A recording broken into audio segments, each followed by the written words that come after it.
Hello guys, welcome back to my YouTube channel. आज हम explain करने वाले एपिसोड 4। अगर आप लोगों ने पीछे का एपिसोड नहीं देखा है तो सबसे पहले जाकर आप लोग उसे देख लीजिए, वरना आप लोगों को इस ड्रामे में कुछ भी समझ में नहीं आएगा। अगर आप हमारे चैनल पर नए हैं तो चैनल को सब्सक्राइब कर लीजिए, साथ ही घंटी को बजाना ना भूलिए। आपका टाइम ना वेस्ट करते हुए वीडियो करते स्टार्ट।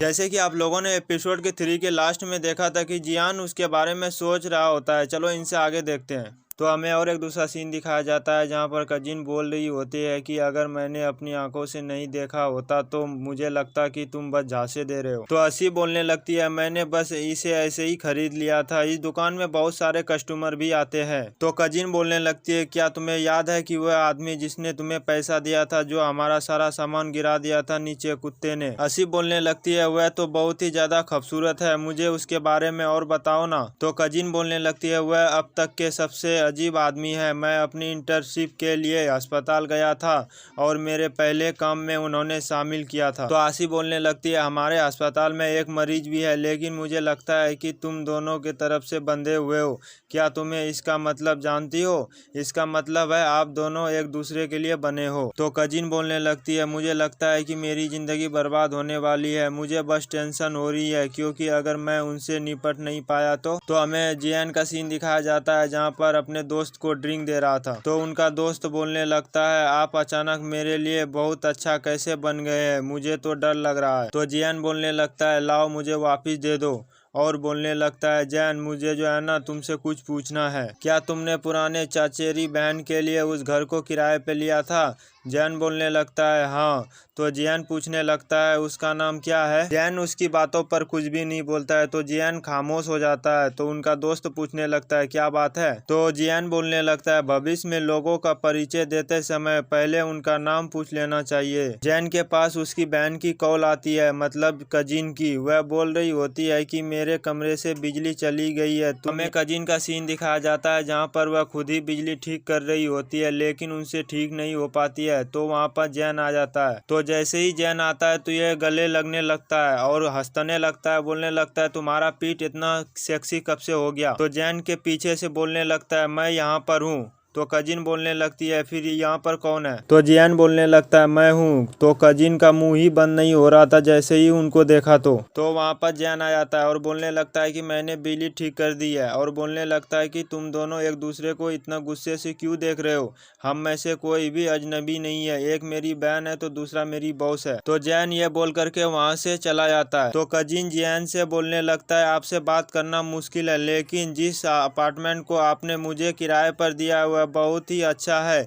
इतनी रात को मेरी हेल्प करने के लिए आ गए आप लोग, इसके लिए थैंक यू दिल से। तो हमें और एक दूसरा सीन दिखाया जाता है जहाँ पर कजिन वेट कर रही थी जियान का। तो वहाँ पर जियान आ जाता है और बोलने लगता है, इंतजार करने के लिए सॉरी। तो कजिन बोलने लगती है, खाना ठंडा हो गया है और मंगा लूं क्या? तो जियान बोलने लगता है, नहीं रहने दो। और बोलने लगता है, अगर मैंने 10 मिनट में पूरा खाना खा लिया तो मेरे पास और भी ज्यादा टाइम बच जाएगा। तो कजिन बोलने लगती है, मैं आज दोपहर को तुम्हारे रास्ते से हट जाऊंगा। तो जियान बोलने लगता है, वह लड़की कौन थी जिसने मुझसे वादा किया था कि तुमसे एक सेकंड के लिए भी साथ नहीं छोड़ूंगी? तभी जियान के पास एक फोन आ जाता है और उधर से बोलने लगता है कि एक इमरजेंसी केस आया है, आपको जल्दी से हॉस्पिटल आना होगा। तो जियान भगते हुए हॉस्पिटल चला जाता है। तो कजिन जा करके ऑफिस में बैठ जाती है। तभी वहाँ पर एक डॉक्टर आता है और बोलने लगता है कि तुम यहाँ पर क्या कर रही हो? तो कजिन बोलने लगती है, मुझे इस अस्पताल में स्थिति का एहसास हुआ है, अगर डॉक्टर का स्थिति ऐसा ही रहा तो इलाज करने में मुश्किल हो सकती है। तभी हमें एक दूसरा सीन दिखाया जाता है जहाँ पर एक लड़का बोल रहा होता है कि मेरे दुकान से आगे से अपना टेबल हटाओ। तो जोशी बोलने लगती है, बस आज दोपहर तक रहने दो, 1 बजे जब मैं अपना दुकान बंद कर लूंगा तो यहाँ से टेबल भी हटा। तो वह लड़का बोलने लगता है, अगर मैंने मना कर दिया यहाँ पर टेबल लगाने से तो क्या होगा? तो जोशी बोलने लगती है, कभी भी आपको खाना खाने का जरूरत पड़े तो आप हमारे दुकान में आकर के खा सकते हैं, बिल्कुल ही फ्री में। तो वह लड़का वहाँ से चला जाता है। तभी उधर से एक लड़का भगता हुआ आता है और वह बोलने लगता है कि एक कुत्ते को कोई लाया है और उन्होंने कस्टमर को भी डरा दिया। तो जोशी वहाँ पर भगती हुई जाती है और जोशी बोलने लगती है, कुत्ते को मालिक को आखिर तुम्हें चाहिए क्या? तो वह लड़का पूछने लगता है, परी चीन राज्य में डाउन सिंह का नाम एक व्यक्ति का है, आप उसे जानते हैं क्या?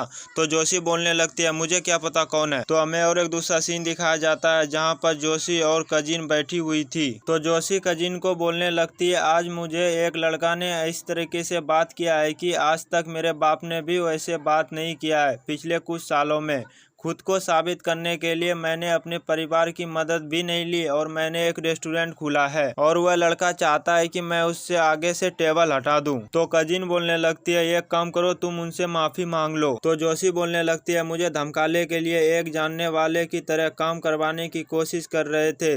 मैंने भी उसे बहुत ही ज्यादा सबक सिखाया, वह लंबे समय तक भूल नहीं पाएगा। तभी जोशी की नजर उस जूते पे पड़ता है जो कजिन ने पहना हुआ था। तो उनसे पूछने लगता है, ये डोरी तुम्हारा किसने बांधा है? तो कजिन बताने लगती है, यह बहुत ही लंबी कहानी है और कुछ सोचने लगती है मन ही मन। तो जोशी पूछने लगती है, तुम्हारे दिमाग में क्या चल रहा है, मुझे भी बताओ ना। मैं यह सोच रही हूँ कि मेरे जूते का डोरी जियान ने बांधा था। तो जोशी पूछने लगती है, सच में? कजिन बोलने लगती है, हाँ, वह चाहते हैं कि मैं उनके पीछे पीछे भागूं पूरे दिन। तो जोशी बोलने लगती है, मुझे लगता है कि उनके पास आपके लिए भावनाएं होनी चाहिए। तो कजिन बोलने लगती है, डॉक्टर भी बनना कितना मुश्किल काम है ना। आज जब दोपहर को मैं खाना खाने के लिए गया था तो वहाँ पर जियान दोपहर 1 बजे खाना खाने के लिए आए हुए थे। तभी उनके पास एक फ़ोन आया और बोलने लगा, एक इमरजेंसी केस है। तो जियान वहाँ से भगते हुए वहाँ से चला गया। तो जोशी बोलने लगती है, क्या तुम उसकी देखभाल कर रहे हो? तो कजिन बोलने लगती है, नहीं, ऐसा कोई बात नहीं है। तो हमें जियान का सीन दिखाया जाता है जहाँ पर वह ऑपरेशन कर रहे होते हैं। तो जियान ऑपरेशन करके बाहर आता है तो वहाँ पर देखता है कि कजिन बाहर ही सो रही है एक कुर्सी पर बैठ करके। तो जियान उसके पास जाता है और कजिन की चेहरा देखते हुए जियान बोलने लगता है कि तुम बाकी में ही पहले जैसी हो, देखने में बिल्कुल भी नहीं बदली हो। तो जियान बचपन लाइफ के बारे में सोचने लगता है, जो अभी इस तरीके से ये हॉस्पिटल में सो रहा है ऐसे ही वो बचपन में भी सो रहा था किसी टेबल पे बैठ करके।